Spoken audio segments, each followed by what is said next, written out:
오늘 아침 뉴스의 맥을 짚어드리는 시간 뉴스연구소. 오늘도 두 분의 연구위원 함께합니다. 시사평론가 김준일 평론가 그리고 경향신문 박순봉 기자 어서 오십시오. 안녕하세요. 예, 첫 뉴스 어디로 갈까요? 찐윤 대 찐명. 찐윤 대 찐명. 이거 뭐 양당 얘기입니까? 네, 양당 원내대표 얘긴데요. 국민의힘하고 민주당이 같은 날에 원내대표를 선출하거든요. 네. 5월 3일에 하는데 말씀드린 대로 찐윤 후보가 될 가능성이 높아지고 있고 또 찐명 후보가 될 가능성이 높아지고 있어요. 네. 국민의힘부터 먼저 짚어보면은 원내대표 후보군이 다양하게 있는데 특히 이철규 의원이 좀 주목을 받고 있습니다. 네. 광폭 행보를 하고 있어서 그렇거든요. 공식적으로 출마하겠다라고 의사를 밝히진 않은 상태예요. 음흠. 그제랑 어제 영입 인재들하고 아침 식사를 했고요. 또 오늘은 공천에서 배제된 사람들하고 만날 예정입니다. 네. 그러니까 이철규 의원이 대표적으로 친윤 의원이잖아요. 그렇죠. 그리고 인재영입위원장 공관위원 맡았기 때문에 지금 이제 인맥은 좀 좋다 이런 평가들이 좀 나오고 있어서 주목이 되는 거고요. 특히 지금 총선 참패의 책임이 누구한테 있느냐 이걸 가지고는 당에서 왈가왈부가 많지만 윤석열 대통령 책임론도 강한 편이잖아요. 네. 그러니까 다시 친윤계 인사가 나오는 게 맞느냐 이제 이런 문제 제기들이 좀 당내에서 있는 상태고요. 게다가 비서실장도 정진석 의원이 갔기 때문에 이게 너무 친윤 색채가 강해지는 거 아니야? 뭐 이런 얘기가 나오더라고요. 맞아요. 좀 공개적으로 얘기들이 나오고 있는데 좀 낙선자 중심으로 비판적인 얘기들이 많아요. 그러니까 이재영 서울 강동을 당협위원장 낙선자인데 네. 어제 공개적으로 이렇게 얘기를 했습니다. 답답하면서도 이건 현실적인 문제가 있다. 당이 과거에 대한 반성 없이 과거 기조대로 가는 거 아니냐. 그럼에도 영남권 당선자들이 많아서 자연스럽게 되지 않을까 이렇게 우려가 된다라고 얘기를 했고요. 근데 반면에 유상범 의원 같은 경우에는 여당 대표가 친윤이 아니면 반윤이 돼야 되느냐. 이건 비판을 위한 비판이다. 이렇게 맞섰고요. 네. 또 조정훈 의원 같은 경우에도 친윤이 죄는 아니고 대통령과 친하다는 게 죄가 될 수는 없다. 이렇게 얘기를 했습니다. 지금 이렇게 되면서 나이연대라는 말도 또 나오고 있어요. 나이연대. 나경원 당선인과 이철규 의원의 연대론인데 나경원 대표, 이철규 원내대표 이렇게 좀 구성이 가능하지 않겠느냐 이런 얘기들이죠. 그러니까 어제부터 여의도에서 본격적으로 돌기 시작하더라고요. 네, 이게 제가 좀 분위기를 물어봤는데 일단 이게 좀 특이한 거는 비판적인 여론도 많고 동시에 그렇게 또 되지 않겠느냐 이런 추정들도 또 많아요. 일단 비판들은 뭐냐면은 이제 당선인들 쪽 물어봤는데 이제 모 당선인은 이렇게 얘기를 하더라고요. 가능성은 있을 것 같은데 이제 자신은 이게 굉장히 비판적인 입장이지만 그냥 참고 있다. 가만히 있는 상황이다. 뭐 이렇게 얘기를 하고 있고요. 그다음에 중진 당선인 같은 경우에는 이철규 의원에 대한 거부감 강할 거다. 특히 총선 과정의 용산 책임론 때문에 그렇다. 뭐 국민의힘 관계자 같은 경우에는 좀 강한 표현을 썼는데 아직 정신 못 차린 거 아니냐 당이 뭐 이런 얘기들도 하고요. 결국 이제 이철규 의원, 네. 찐윤 의원이 원내대표 하는 것에 대한 좀 부정적인 여론이 국민의힘 안에 파다한 거군요. 맞아요. 예. 근데 그럼에도 불구하고 가능성이 높을 걸로 보는 거는 이 조합이라서 가능할 수 있다라고 보는 거예요.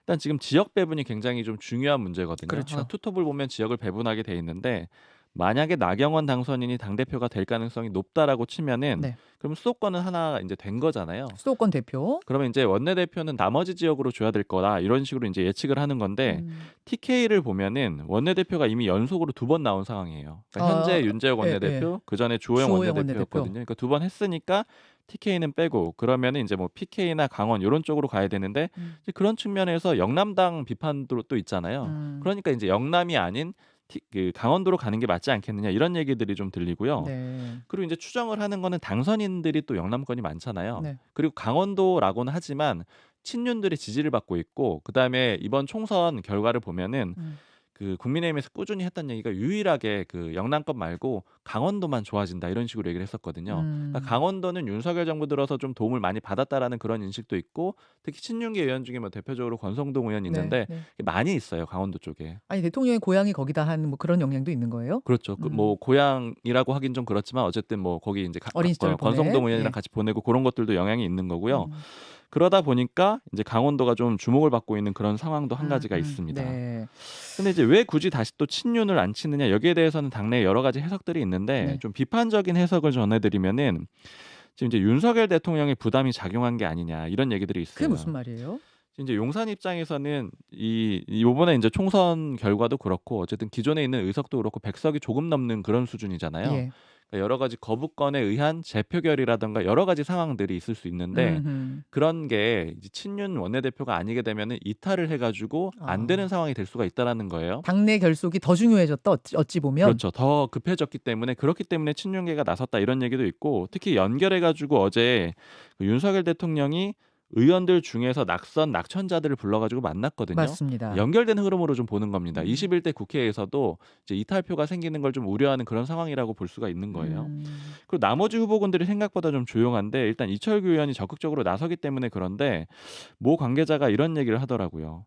지금 그 여당 입장에서 최상병 특검이나 김건희 여사 특검법 막기가 쉽지가 않은데 만약에 친윤 의원이 아닌 다른 원내대표가 했다가 못 막으면은 책임론이 엄청나게 나올 거다. 그러면 물러나게 될 거다. 이런 얘기도 있고요. 그러니까 서로 가고자 하는 상황이 지금 아니기도 하군요. 그렇죠. 그리고 예. 또 하나는 이제 임기 시작이잖아요. 예. 그러니까 원내대표 후보군들은 항상 기회가 좀 많아요. 그러니까 4번의 기회가 있는 거잖아요. 그렇죠. 임기가 그렇죠. 1년씩이니까. 그래서 나머지 3번 더 있기 때문에 괜찮다. 이건 사실은 야당 분위기도 마찬가지입니다. 그 민주당 얘기도 전해드리면 지금 박찬대 전 최고위원으로 거의 원내대표가 정리 추대되는 그런 수순으로 받고 있어요. 아니 뭐 국민의힘이야 지금 서로 원내대표 막 서로 하겠다 이런 분위기가 아닌 게 이해가 되지만 민주당은 크게 이겼기 때문에 원내대표 후보군이 애초에 많았잖아요. 굉장히 많았죠. 그런데 어떻게 박창대 최고위원으로 이렇게 스르륵 단일화가 됩니까? 제가 이제 월요일 방송 때 이런 표현 전해드렸었거든요. 네. 지도부 중에서도 으뜸 친명이다. 박찬대 최고위원은. 이게 이제 일반적인 평가인데 으뜸 친명이 나서다 보니까 자연스럽게 나머지 후보군들은 정리가 되는 그런 수순이고요. 네. 흐름을 쭉 짚어보면 일요일에 박찬대 전 최고위원 출마 선언을 해요. 그러고 나니까 월요일에 서영교, 김성환 의원 불출마 선언하고 네. 그다음 화요일에 김민석 의원도 접고 어제 한병도 의원도 포기를 했더라고요.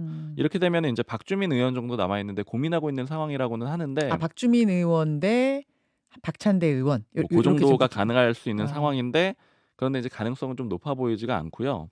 결국 이러다 보니까 이게 추대까지 되는 거 아니냐 이례적으로 원내대표 선거에서 이런 예. 얘기들이 나오고 있고요. 음흠. 사실 이렇게 되는 좀 결정적인 이유는 뭐 아까 으뜸 친명이다 이런 표현도 전해드렸지만 지난 19일 지난주 금요일이었거든요. 네. 이재명 대표가 유튜브 채널 라이브 방송을 본인 그 채널에서 라이브 방송을 합니다. 네네. 당사에서 하는데 그때 박찬대 최고위원을 불러가지고 방송을 해요. 네. 아 생방송을. 네, 그래서 와서 같이 얘기하는데 뭐 어려운 지역에서 고생했다. 뭐 모범적인 주인 잘 모시는 우리 후보다. 주인은 이제 국민을 얘기하는 건데 그리고 여태 뭐 원내대표로 해야 된다 이런 얘기를 이재명 대표가 했던 건 아니지만 요걸 가지고 당내에서는 아 이거 이재명 대표가 밀어주는 거 아니야? 이런 얘기들이 나오면서 나머지가 자연스럽게 좀 정리가 됐고요.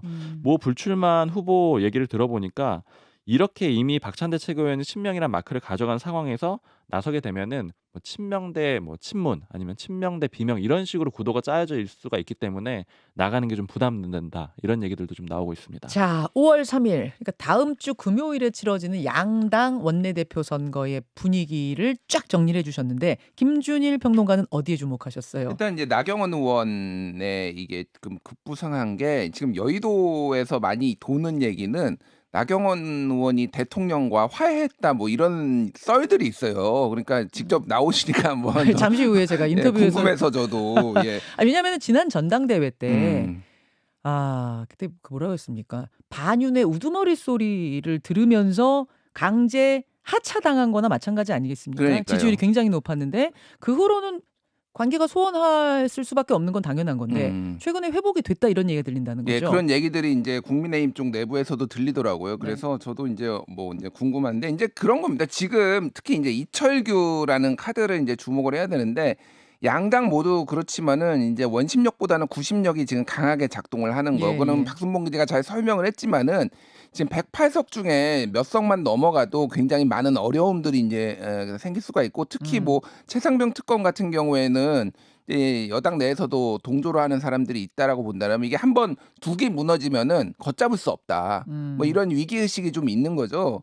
그래서 지금 전체적으로 보면 민주당은 뭐 말할 것도 없고 뭐 이제 다 친명 노선 경쟁 뭐 이런 것들이 좀 강하다 이렇게 보시면 될 것 같습니다. 그래서 이게 앞으로도 좀 순탄치 않겠다 여야 관계가 사실 대통령도 어떤 소통 방식, 홍보 방식의 문제라고 얘기를 했지 국정 기조에 대해서 틀렸다라고 생각을 안 하는 뭐 국정 방향은 옳다 이런 거를 여러 차례 지금 드러내고 있잖아요. 예, 예. 어제 지금 대통령이 그 이제 낙선자들하고 모임을 했어요. 네. 낙천한 여당 의원들과 오찬을 가졌는데 이런 얘기를 했습니다. 우리는 정치적 운명 공동체다.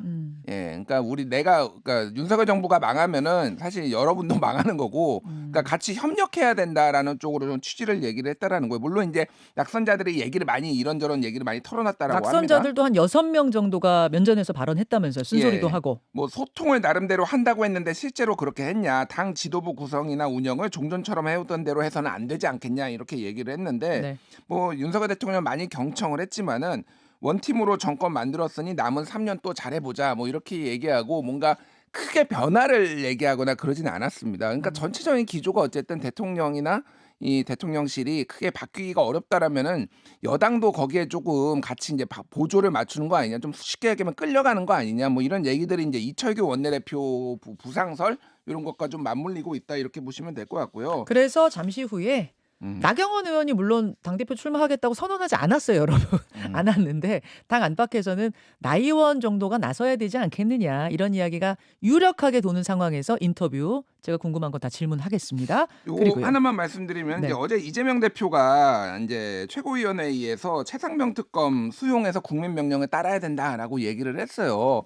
이제 그 심의회의가 지금 영수회담 심의회의가 지금 교착 상태에 있는데 민주당 어제 이제 보도 나온 거 보면 민주당 일각에서는 조금 어려운 난제들은 빼고 25만 원에 집중하자, 민생 문제에 집중하자, 뭐 이런 얘기도 좀 나왔다라는 이제 보도가 있습니다. 예. 그런데 이제 이재명 대표가 이제 최상병 특검 뭐 이렇게 좀 강하게 얘기를 하고 또 어제 눈에 띄었던 게 야 사당이 다 모여가지고 방송 3법 이거를 지금 1호 법안으로 최우선 과제로 추진하겠다라는 거거든요. 그러니까 공영방송의 이제 지배 구조를 지금 바꾸겠다 이런 건데 이제 대통령의 거부권을 항상 한번 행사한 적이 있죠. 이것도 지금 올릴 가능성이 얘기가 되고 있습니다. 요즘 그러니까 소위 말해서 입틀막 정권이라고 공영방송에 대해서 지배 구조를 바꾼다든지 뭐 이렇게 방심이 징계를 과도하게 내려서 탄압을 한다든지 뭐 이런 식의 이제 굉장히 문제가 있다라고 보고 뭐 이준석 대표 같은 경우에도 언론중재법을 입법하려 했던 집단 민주당을 얘기하는데 대선에서 패배했고 방송 3법을 막아 세웠던 집단 국민의힘은 총선에서 패배했다라고 하면서 이제 이거에 대해서 강하게 동조를 하고 있는 상황이에요. 그러면 지금 민주당 안의 분위기는 일단 25만 원 민생지원금에 대해서는 확실하게 의제로 해야 된다는데 의견이 모아졌고 예. 그다음이 최상병 특검 또는 이재명 대표가 직접 언급을 했기 때문에 이제 의제로 올리자고 요구할 것 같고 그다음이 김건희 여사 특검법이 아니고 방송 3법 쪽이 된다는 그런 분위기란 말씀인가요? 어제 분위기로는 그렇습니다. 아. 근데 이거는 대통령실에서는 강하게 좀 난색을 표현하는 거는 이미 한번 거부권을 행사했는데 또 할 것이냐. 그래서 쉽게 얘기하면은 영수회담 올리기가 성사되는 게까지 꽤 시간이 많이 걸리겠다. 뭐 이런 거를 좀 알 수가 있는 거죠. 알겠습니다. 자, 영수회담 관련해서 박 기자 네. 혹시 보충할 부분 있나요? 본회담 일정은 다음 주로 아무래도 좀 연기될 것 같다라고 하더라고요. 예. 민주당 쪽에 물어보니까 이번 주는 힘들다라고 하고요. 왜냐하면 일단 그 실무협의 자체가 좀 밀렸잖아요. 그리고 이제 오늘 2차 실무협의를 하는데 내일은 이재명 대표의 또 재판이 잡혀 있는 날이에요. 그래서 이제 다음 주로 좀 미뤄질 거고 말씀하신 대로 의제도 좀 쉽지는 않은 모양입니다. 이 이야기 오늘 또 월간 박지원 준비되어 있거든요. 민주당의 5선이 된 박지원 의원과 함께 더 짚어보기로 하고 두 번째 이슈 넘어갑니다. 의정 갈등 평행선. 의정 갈등 오늘이 여러모로 중요한 날이죠. 네, 두 가지 의미가 있는 그런 디데이라고 할 수가 있는데요. 일단 첫 번째는 서울대 의대 교수들이 사직을 실행하는 시작일입니다. 이미 이제 사직하겠다라고 밝힌 거는 한 달 전입니다만 네. 진짜로 이제는 실행하겠다 한 날이에요. 그 날이 오늘부터인 디데이. 거고요. 그리고 두 번째는 대통령 직속 의료개혁 특위가 오늘 첫 회의를 하는 날이에요. 네. 일단 교수들의 움직임이 중요하기 때문에 먼저 짚어보면은요. 일단 한 달 전에 미리 예고를 했었고 그 다음에 이제 30일이 지난 시점부터 개인 선택에 따라서 사직을 실행하겠다 이렇게 했었는데 그 날짜가 오늘부터인 거고요. 네. 그리고 이제 휴진도 시작을 하는데 그 전국 의대 교수 비대위가 오는 30일에 휴진을 하기로 이미 예고를 해놨거든요. 근데 서울대 의대 교수들도 그날 같이 휴진하기로 그렇게 의견을 모았습니다. 원래는 매주 정기적으로 휴진을 하자 이런 의견도 있었는데 일단은 하루만 한다라 그래요. 하루만. 그래서 다음 날짜는 아직 안 정한 상태고요. 지금 사직 휴진 요 움직임이 전반적으로 확산되고 있는데 이미 앞서서 울산대랑 충남대는 하겠다라고 했고요. 음. 그다음에 연세대랑 카톨릭대 의대도 이제 의견을 모으는 상태입니다. 이제 점차 확산될 걸로 보이고요. 음. 서울대 의대 교수들이 얼마나 사직하느냐 이게 좀 중요한데요. 일단 비대위는 추산이 어렵다라는 입장이에요. 왜냐하면 자발적으로 사직서 제출하고 자발적으로 결정하자 이런 입장이었기 때문에 그렇거든요. 네. 물론 이거는 또 집단 행동으로 보이지 않겠다 이런 의도도 좀 담겨 있는 겁니다. 근데 일단 확실한 거는 비대위 수뇌부는 5월 1일에 사직을 하겠다라고 밝혔고요. 음. 그다음에 사직하는 교수들 숫자를 추정은 해볼 수가 있는데 서울대 의대랑 서울대병원 교수가 총 한 1,400명이 좀 넘거든요. 네. 근데 지난달에 이 총회를 했었는데 그때 투표를 진행을 했었고 그래서 900명이 응답을 했는데 절반 이상이 사직서를 제출하겠다라고 했어요. 그래서 음. 만약에 응답한 대로 실행을 한다라고 하면 최소 450명 이상은 사직을 할 수 있다라는 그런 의미가 되는 겁니다. 네. 네. 정부는 사직서는 수리되지 않는다 이런 원론적인 입장이고요. 공백도 별로 안 클 거라고 봐요. 그리고 지금 이제 의대 교수들이나 전공의들이 하는 얘기는 원점에서 다시 논의하자라는 건데 정원 재축에도 어렵다라는 그런 입장이고요. 예. 4월 말까지 자율조정안 내라고 했거든요. 네. 이거는 이제 2,000명을 짜서 쫙 대학에다가? 뿌렸잖아요. 근데 거기에서 일부 좀 조정 여지를 줬죠. 50%에서 100% 알아서 조정해가지고 내라 이렇게 했는데 지금 일부 대학들은 반응을 하고 있습니다. 뭐 대표적으로 경북대 같은 경우에는 원래 110명이고 90명 더 최대로 배분을 받았는데 50%, 45명만 추가하기로 해서 155명이 되고요. 또 영남대 개명되는 반면에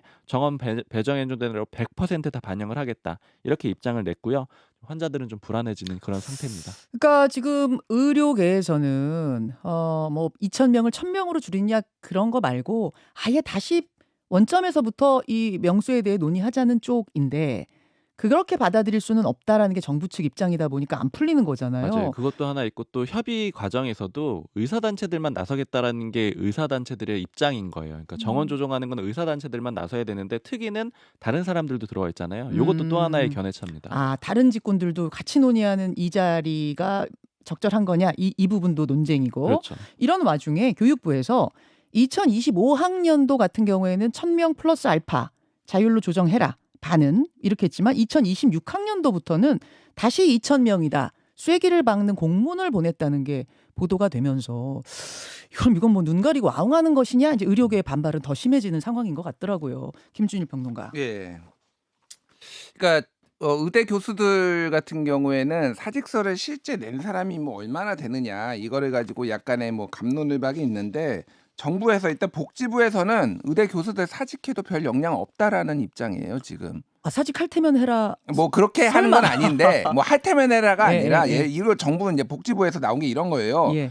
그러니까 전국 의대 교수는 임상 강사라고 불리는 전임의까지 포함해가지고 예. 11,502명인데 복지부가 파악을 하기로는 800명 정도가 사직서를 냈다라는 거예요. 이 중에서 11,000명 중에서 800명 사직서를 냈고 전체 의대 교수의 7% 정도고 이 중에서 700명은 병원장한테 내고 대학 총장에게 낸 거는 사실은 이제 수리를 하는 거는 대학 총장이 하잖아요. 100명이 채 안 되는 것으로 정부는 파악을 했으니까 이제 이거는 크게 지금 뭐 이제 이거를 뭐 하라라고 하는 건 아닌데 당분간은 큰 영향은 없다라고 이제 저 정부 쪽에서는 좀 보는 시각이 있는 게 이게 이제 TV조선이 좀 단독이라고 이제 내보낸 겁니다. 지금 이제 오늘 또 조선일보가 단독한 거를 어쨌든 2026년도부터는 다시 이제 숫자를 논의할 수 있다. 그러니까 2025년도 입학하는 이제 그거에 대해서는 지금 대학 자율로 50%까지 감축할 수 있고 네. 그 다음에 그러니까 내년도에 논의해서 내후년도에 입시에 대해서는 이제 의사들이랑 할 수 있다라는 근데 이제 건데 그게 지금 보도가 예. 엇갈리는 거예요. 음. 어제 나온 보도는 제가 조금 전에 소개해드렸다시피 2026학년도부터는 다시 2,000명이라는 공문을 대학에 보냈다는 겁니다. 근데 지금 조선일보의 단독 기사를 보면 2026학년도는 다시 논의할 수 있다라는 쪽으로 지금 이야기가 돌고 있다. 그 얘기가 이렇게 중구난 방식으로 나오니까 이게 신뢰가 안 쌓여서 얘기가 그러니까 안 되는 것 같아요. 제가 좀 답답한 건 그런 네, 거예요. 네. 사실은 이게 이제 정부도 답답하니까 이렇게 일종의 저는 이제 언론 플레이라고 보거든요. 그러니까 이제 언론한테 본인들이 좀 협상에 유리한 테이블에 고지에 오르기에 이렇게 하나씩 흘려주는 건데 이게 더 혼선만 낳고 있고 그렇죠. 의료계에 불신만 낳고 있다라는 거예요. 그렇죠. 당사자들은 지금 들어본 적도 없는 건데 여기에서 검토하고 있어. 빨리 들어와. 뭐 이런 식으로 압박하는 건가? 좀 뭐 해결된 건 아무것도 없고 박민수 차관 교체 요청을 하고 있는데 이거는 어떻게 하겠다라는 건지 뭐 이런 거가 이제 있습니다. 이 와중에 지금 오늘부터 이제 내일부터 이제 오늘부터인가요? 그 의료개혁 특위가 이제 출범을 하는데 여기에 굉장히 많은 이제 의대 정원 문제뿐만이 아니라 많은 문제들을 의료와 관련돼서 이제 논의를 해야 되는데 의사들이 다 이제 불참을 하고 있거든요.